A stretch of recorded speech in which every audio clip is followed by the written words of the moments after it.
Video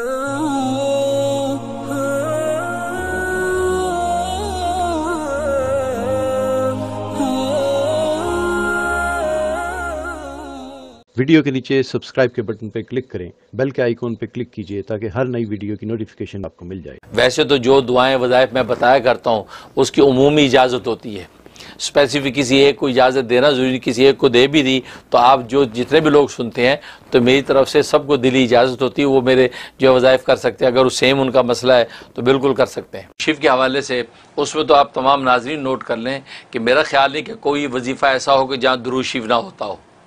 ये understood बात है कि दुरूद शरीफ अव्वल आखिर ज़रूर होता है। आमतौर पे 11 दफ़ा दुरूद शरीफ बताया जाता है। अगर कभी ना बताया हो तो आप दुरूद शरीफ ज़रूर शामिल करें।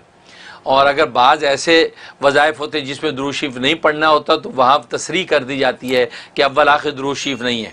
बस औक़त बाद दुश्मनों के लिए पढ़ा जाता है और गैज़ व गज़ब के लिए पढ़ा जाता है। बाज़ वज़ाइफ ऐसे हैं, कोई कड़वी चीज़ मुँह में रख के पढ़ी जाती है। और दुरूद शरीफ तो रहमतुल्लिल आलमीन का तज़किरा है तो वहाँ गज़ब में रहमत को क्यों मिलाएं। इसलिए वहाँ जो है मशाइख़ सिलसिला कहते हैं दुरूद शरीफ ना पढ़ें, ये गैज़ व गज़ब के साथ जो है आप ये विर्द करें ताकि अल्लाह का गज़ब उस दुश्मन पर टूटे। तो वो ख़ास तो उसकी तसरीह कर देते हैं। लेकिन आम तौर पे अगर मैं ना बताऊं तो फिर आप अंडरस्टूड समझ के दुरूद शरीफ लाजमी शामिल करें, क्योंकि दुरूद शरीफ की बरकत से तो वजीफ़ा आपका कबूल होना है और अल्लाह के जो शर्फ़ कबूल नसीब होगा। तो दुरूद शरीफ जो है आप बिल्कुल उसमें पढ़ें। अस्सलाम वालेकुम, you're on air। अस्सलाम वालेकुम। जी वालेकुम मुफ्ती साहब, अल्हम्दुलिल्लाह अल्लाह का शुक्र है आपसे बात हो गई है। बस मैंने आपसे जब भी अपनी किसी भी मुश्किल के लिए जो भी दुआ वज़ाइफ लिए हमेशा अल्लाह के फजल से वो मुश्किलात पूरी हुई हैं। तो अल्लाह ताला आपको खूब जज़ाए खैर दे और आपको सलामत रखे और हम आपके फजल से फैज़याब होते रहें। मुझे आपसे दुआ लेनी थी, वजीफ़ा लेना था कि मेरी बेटी की हाइट अपनी एज के लिहाज से बहुत छोटी है, तो आप प्लीज़ मुझे उसके लिए कुछ बता दें कि उसकी हाइट ग्रो करे और वो टॉल हो। बहुत शुक्रिया जी। जी माशाल्लाह। सबसे पहले आपकी मोहब्बत का शुक्रिया। हमारे वज़ाइफ से अज़कार से आपको फ़ायदा पहुँचता है। ज़ाहिर है कि अल्लाह की रहमत है, हम तो एक वास्ता बनते हैं। अल्लाह तबारक व तआला अपना फ़ज़ल रहमत नाजिल करके उसको कबूल कर लेते हैं और आप हज़रात का हुस्न ज़न काम आ जाता है। हम भी दुआ करते हैं अल्लाह इसको शर्फ़ कबूल बख्शे और आपको ज़्यादा से ज़्यादा नफ़ा पहुँचता रहे। और बाकी बेटी की हाइट के लिए नोट कर लें, इंशाअल्लाह उसको फ़ायदा होगा। और उसको कह के सजदे में जाके जो है वो 41 मरतबा सजदे में जाके तीसरा कलमा पढ़ना है, सुबहानल्लाहि वल्हम्दुलिल्लाहि वला इलाहा इल्लल्लाह वल्लाहु अकबर वला हौला वला कुव्वता इल्ला बिल्लाहिल अलिय्यिल अज़ीम। तो सजदे में जाके वो बच्ची अगर जो है वो 5 वक्त की नमाज़ें पढ़ रही है तो नमाज से फारिग होकर सजदे में चली जाए और 41 मरतबा सजदे में तीसरा कलमा पढ़ने के बाद जो है वो सर उठाए और हाथों पे दम करके पूरे बदन पे मर लिया करे, अच्छी तरह फूंक दिया करे। ये अमल शुरू कर दे। ये 71 डेज़ की नीयत से शुरू कर ले, इंशाल्लाह बहुत मुजर्रब है, उसकी हाइट में इजाफा होगा। और उसके अलावा एक काम ये करें कि जो गाय है, गाय की जो हड्डियाँ होती हैं तो गाय की हड्डियों का सूप बनाएं। गाय की हड्डियों का सूप बना के उस सूप के ऊपर जो है वो सूरत अलम नशरा 3 मरतबा दम करना है और वो सूप इस बच्ची को पिलाना है।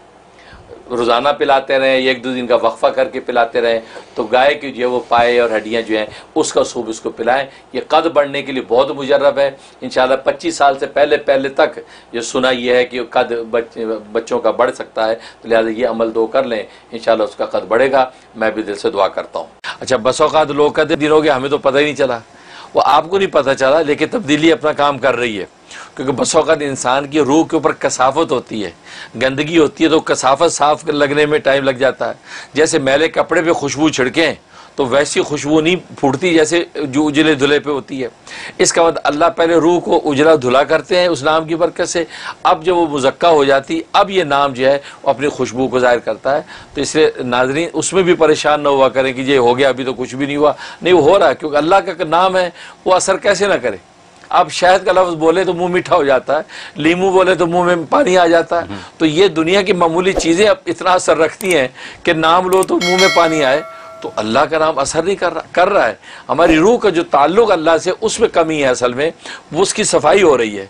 वो जब शफाफ आईना हो जाएगा, अब चेहरा आपको साफ नजर आएगा, गोया कि अब उसकी तासीर जाहिर होगी। अल्लाह का नाम लेते हैं, वजीफ़े पढ़ते हैं, फिर वजीफ़े पढ़ने के 30 दिन के बाद या 60 दिन या 90 दिन के बाद उन्हें ऐसा महसूस होता है कि कोई फ़ायदा नहीं हुआ वजीफ़े पढ़ने का।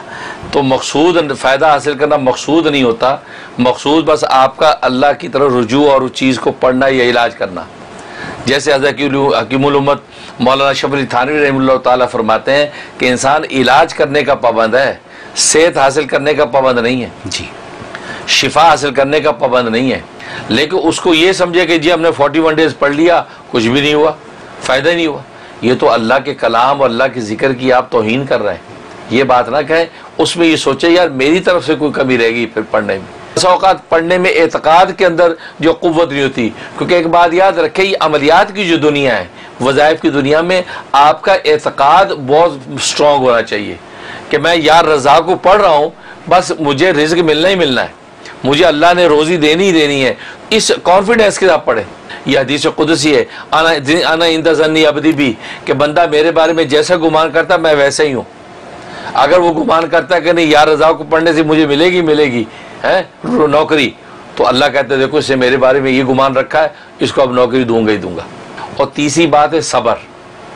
अल्लाह के मामले में सब्र बहुत ज़रूरी है। सब्र और तहम्मुल से आप लगे रहें बस अपने काम में, और नतीजा अल्लाह के सुपुर्द कर दें। यही बंदगी है कि अल्लाह अमल में करना मेरा काम, इसका नतीजा ज़ाहिर करना तेरा काम है। अब सब्र से लगा रहा, अब अल्लाह तबारक व तआला उसको अता करते हैं।